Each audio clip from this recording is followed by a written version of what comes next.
Hey everyone, welcome to Reddit Readout. Today we are checking out Malicious Compliance. Story 1. Don't want to hear from me, Okie dokie. For context, I'm a supervisor in a psychiatric group home.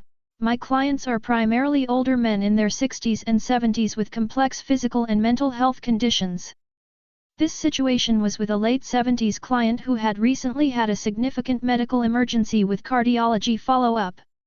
This client needs support with his medical team because instead of answering questions, he talks about his psychosis or delusions. Super helpful for his psychiatric team, not so much for his cardiologist.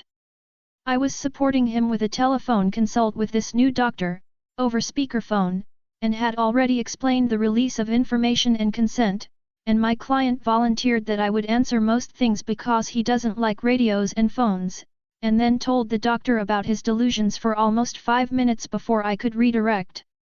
Once we got back on topic, the doctor asked for a medical history, and my client told the doctor I would answer because he didn't know his history anymore.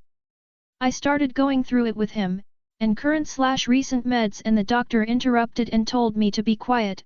He didn't need my help. So I complied, with great malice, and I was completely quiet for the next 20 minutes. The doctor was practically begging me to intervene while my client explained his medical history in his way. Instead of I had treatment for lymphoma, he spoke about poisonous gases released into the atmosphere because he was being punished for various sexual transgressions with famous people, described in great detail. After the appointment, I received an email from the doctor apologizing for his behavior and asking me to send his medication administration records, and if I could please briefly recap the history that he missed. Story 2. Technically they're correct. I would go to a place near my work that made incredible chicken burgers. I would always ask for no chips, fries for you Americans. I got a random chip in my takeaway, so I just assumed they went to give me chips and missed that one chip when they took them out. But this happened again. Twice. Then I realized this was deliberate. No chips, huh? I still giggle about it. Story 3. How a local doctor got the best malicious compliance against my boss. Somewhere around 2007 I was working as a drugstore manager. Running the entire front store and the pharmacy. Pay was excellent for someone who was in their early to mid-20s, but the job was also soul-crushing in some stupid ways. A rule came down that cashiers can no longer have drinks at the register. They can drink on their lunch breaks and otherwise shouldn't need water. At the same time they dialed back the A/C so the store was constantly uncomfortably warm but not technically dangerous. I had some of the best staff. One lady was roughly 65 and came to me to let me know she was on medicine that gave her dry mouth, so she needed me to know if I took her water away she would really have a hard time being able to talk to customers. She almost developed a lisp when she couldn't have her water. I told her no worries, have your water, I'll deal with my boss when he sees you someday. Because he was running 40 stores and mine was generally not a problem store, he only came by every 60 days or so. Eventually he does swing in and asks her about her water. She says I have a medical condition and I told her it was fine. I also told him I had approved the water. He pulls me into the office to let me know that for her to have that water she needs a doctor's note. If he sees her with it again without a note we both get written warnings. He explains this is because not following the company rule can't be a decision made by me. I'm flabbergasted. I'm just the manager in charge of the store. This company literally made me do drills on how to deal with bombs or shootings, but I can't approve a bottle of water. It must be an exception deemed necessary for medical needs. I explain this is stupid. He actually agrees but says he's also following orders from above. Great. I pull my cashier aside and tell her what's up. I said I'm really sorry, but can she please just get her doctor to fax a stupid note over so we can cover our asses? She got a little gleam in her eye and I was excited to see what it meant. Her next shift she rolls in and says, you are going to love this. She hands me about 100 copies of a letter that says something along the lines of, I do solemnly state that cashier is medically a human being and requires water on regular intervals while working and not solely during breaks. This was a massive waste of my time and your company should be ashamed of yourself. I will be recommending your competitor as much as humanly possible to my patients who fill prescriptions in this town for the rest of my natural life.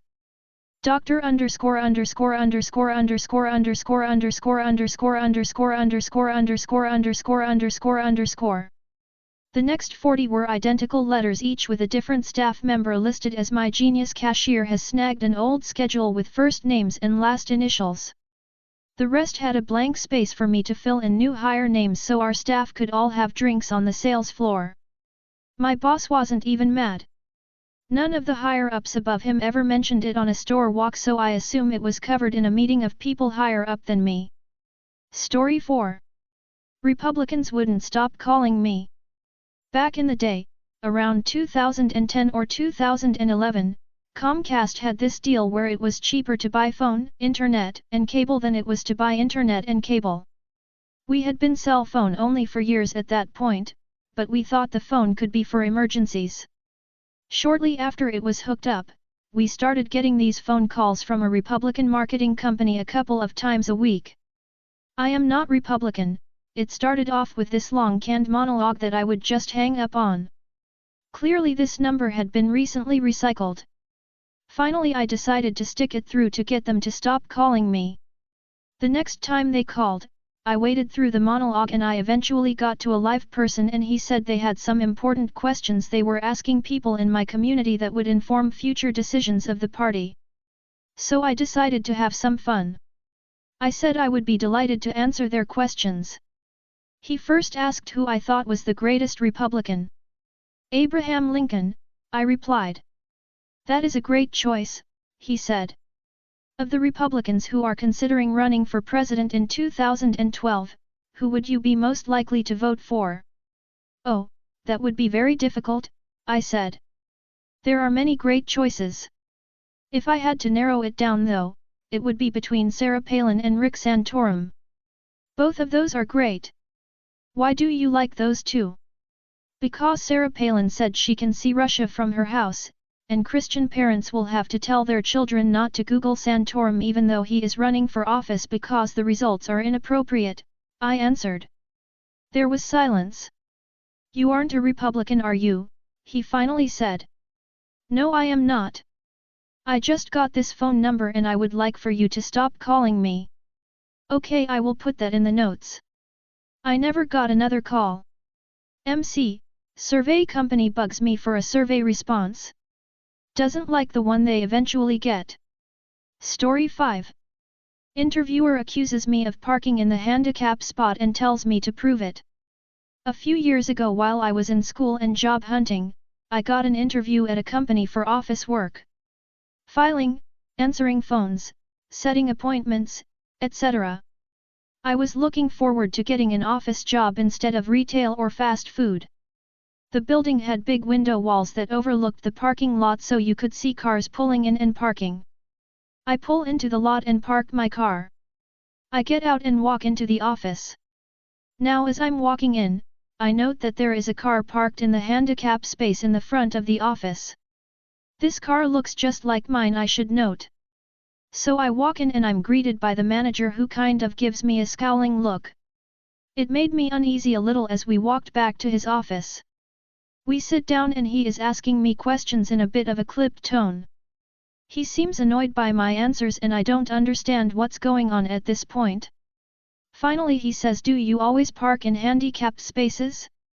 I'm confused, so I ask him what he means. He goes on a rant about how entitled I am for parking in the handicap spot at a potential place of employment and I'm just getting more lost. I asked him what is going on because I didn't park in the handicap spot. I'm parked in the lot.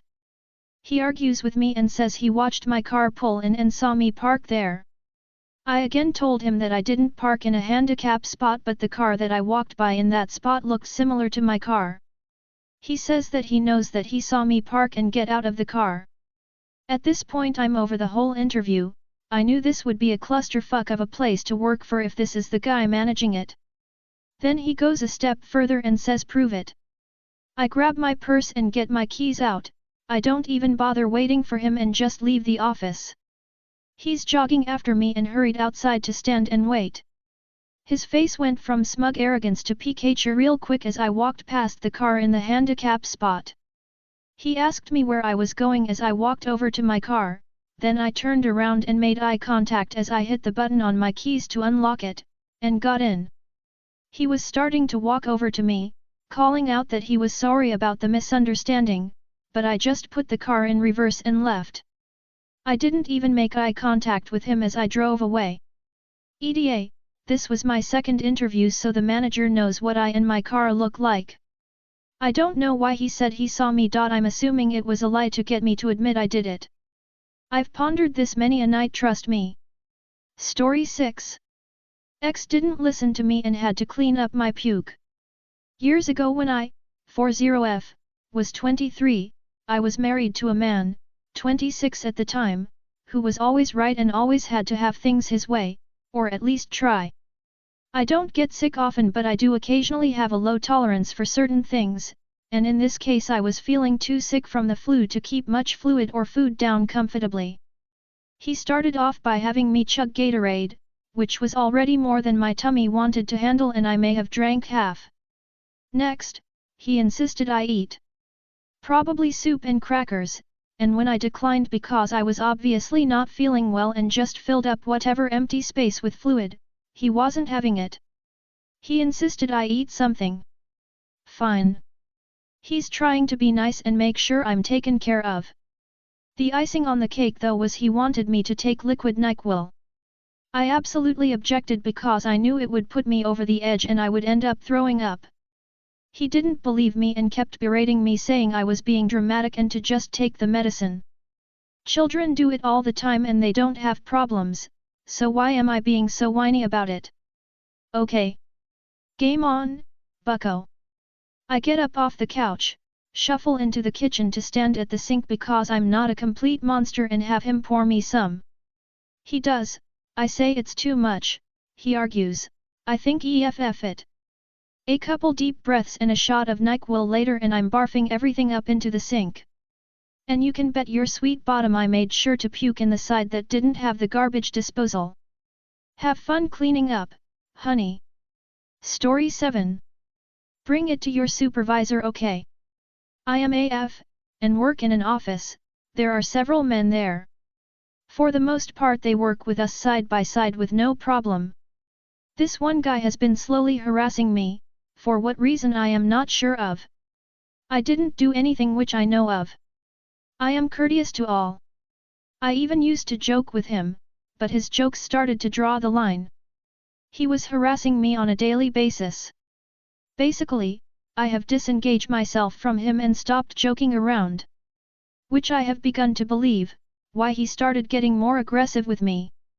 Last week, I vowed to myself that I would approach him if he continued to be aggressive with me.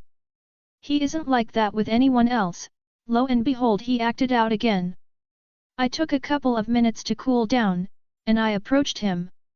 Right away he blew up at me, and said bring it to your supervisor. He wouldn't even listen to what I was saying. Here is the malicious compliance.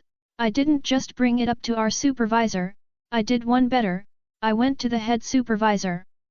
I told the HS all the things he was doing to me. They just looked at me and said, don't worry, I will take care of it from here. I did see he was pulled into a meeting.